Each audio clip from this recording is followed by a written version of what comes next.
a Atari cartridge called SCSI in 1995, 6, I think it was, that he created this thing. Basically what had happened was that people were learning how to program again in these setups.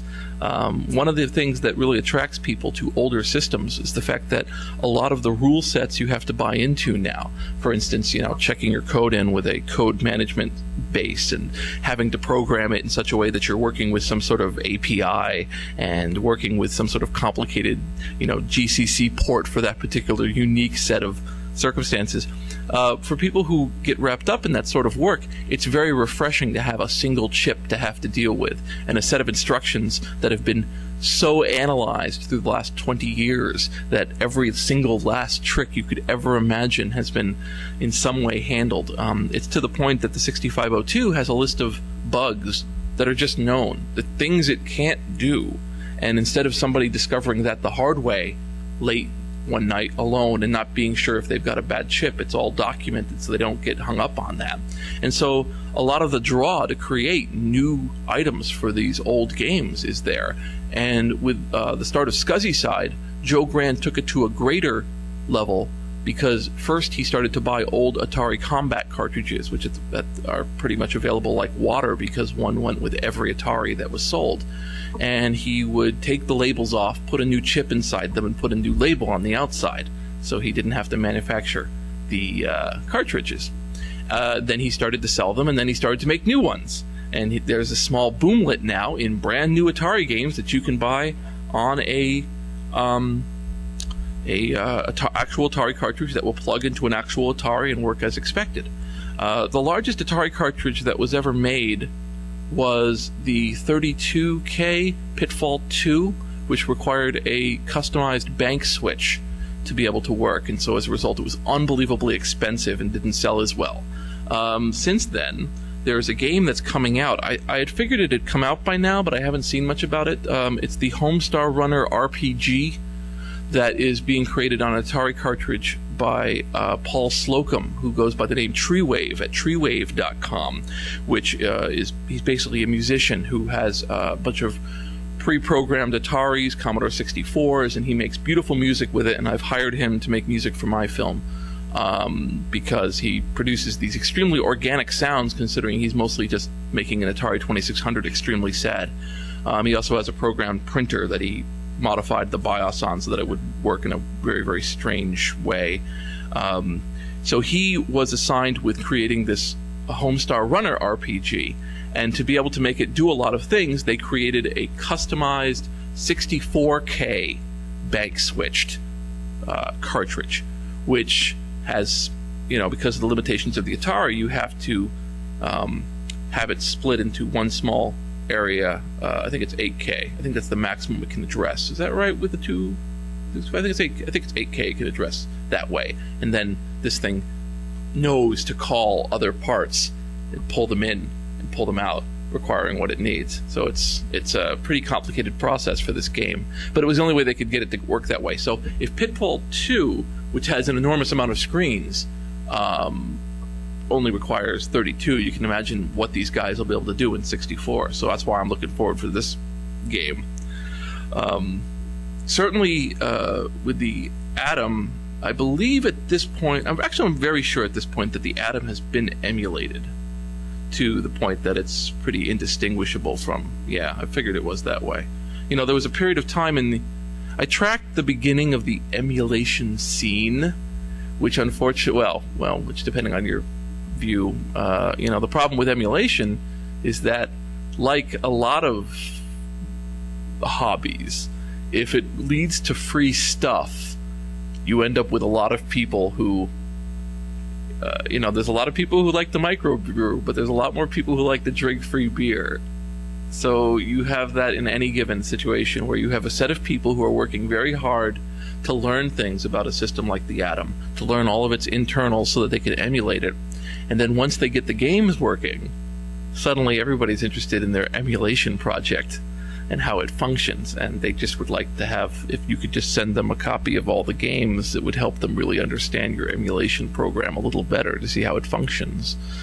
And so you end up with this problem where companies are finding out that property that they considered dormant and out of use, with the exception of, say, Nintendo against a trademark, but the actual game itself, which they considered to be unusable, suddenly finds itself in vogue again. There is a fad going on right now. What would you call it a fad? What would you call it? Well, basically, the current editor-in-chief of Wired has put forward a theory, a outlook on the universe called the long tail, which you're going to hear more and more about because it's nice and fatty to talk about, and it makes things sound like everything is all one unified theory, which is a beautiful approach. And I've been watching him slowly morph it to apply to other things and go, well, that's a long tail kind of situation, and the long tail would have something to say about that. The theory of the long tail says that when you purchase something, or when an item comes out, it has an initial burst of people who have an interest in it. That is to say, you create your book on witchcraft and a certain number of people buy it, perhaps 100 or 1,000. And now, in the old model, you would sell it for a while, and then after a certain point, you'd never have it again. And eventually your witchcraft book would drop off print, and you'd never see it again. And maybe a few people would trade a few copies later down, but basically your trend line is gone from here down. You're done. The long tail says that actually what it does in a digital age is go down and then slowly sit at a certain amount and then go like this for an enormous amount of time. For instance, Amazon drove the sale of there was a book recently that came out that was very similar to this book. I think the one they're talking about actually is probably Da Vinci's Code, because Da Vinci's Code has a predecessor that's enough of a predecessor that they've sued him, but they're a predecessor in terms of they put forward a lot of the same ideas. They came out in 1981. So Da Vinci's Code has this huge boomlet, and because of Amazon's recommendations, people started recommending this original 1981 book. And so suddenly the sales, which had completely dropped off for this book, started to jump up again a bit, because the all-to-one, one-to-all model of Amazon enabled them to keep in memory all these previous events of books that had been sold, such that you could draw correlations that you otherwise would have never been able to draw. And so the long tail says that these games that were created, these very, very intense, complicatedly programmed, simplistic by today's standards, but still fun because they had to concentrate on making a good product for some of these games,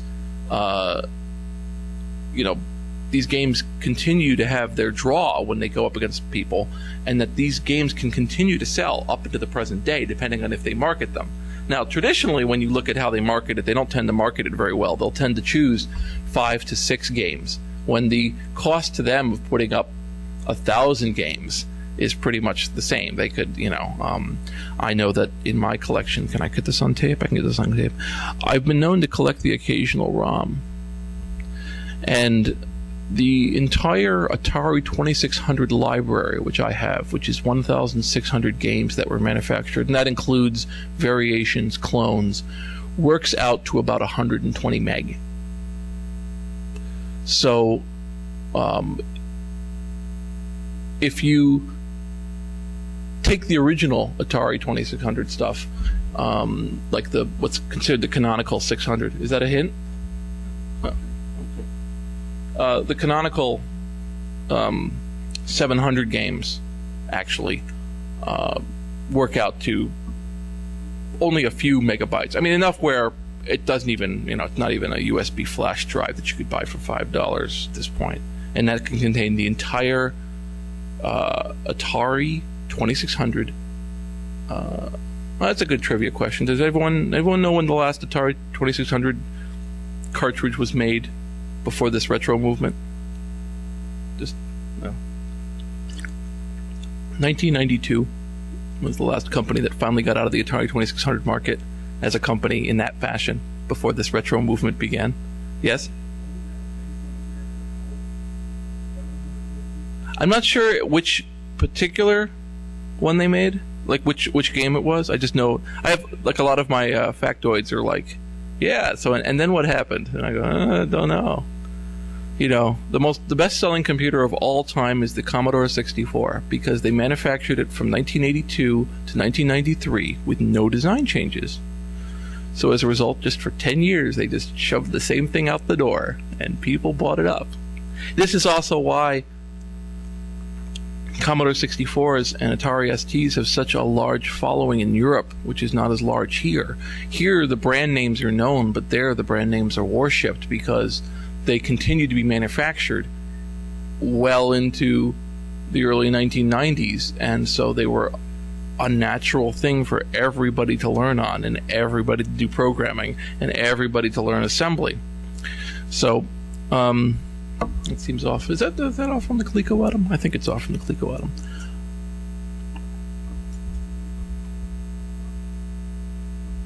Adam.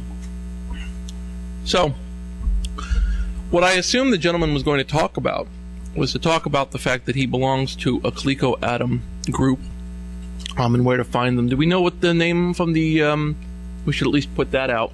I believe it's in the schedule, what the name of his organization was that created AdamCon? That sounds right. I think AdamCon is in New Hampshire, but don't quote me on that. I do know of AdamCon. What I know of AdamCon, of course, is there was a controversy. That's how I know it. There was a controversy some number of years ago. One of the things you'll find in any given, I don't need it. One of the things you'll find in a lot of these small groups is that any social group based around something has archetypes that show up. The hacking community experiences this, the radio community experiences this, retro company, cars, you name it. There will be certain archetypes within a social group like that, basically a scene. And, you know, they'll call themselves different things, right? They'll say, oh, we're a bunch of retro guys or vintage guys or car guys or we do this. But there'll be archetypes. You'll have the person who's kind of the god of it. Everyone will look forward to him because he really wrapped his mind around it. I was a member, well, sort of am still a member of the Checker cab community. I owned one for a good number of years and I'm buying another one. There's a gentleman named Ben Merkel who lives in Illinois, who has about 100 checkers and can't be stopped in terms of facts. Will tell you, oh, this was manufactured this way. He'll say, oh, this was done with this particular printing stamp press that they used for a while. He can tell you everything down to it, and everyone looks to Ben. Nobody tries to bother Ben. Everyone tries to let the man bask, but they bask in Ben's glory, and they have a lot of respect for him. In any given community like this, you'll have somebody who just knows the machine inside out, and nobody wants to bother the golden child because the golden child can give them information, and the golden child has a good, solid attitude that that you can work with. He's not trying to do something. And then you'll have the archetype of the people who are in it as a vague business opportunity.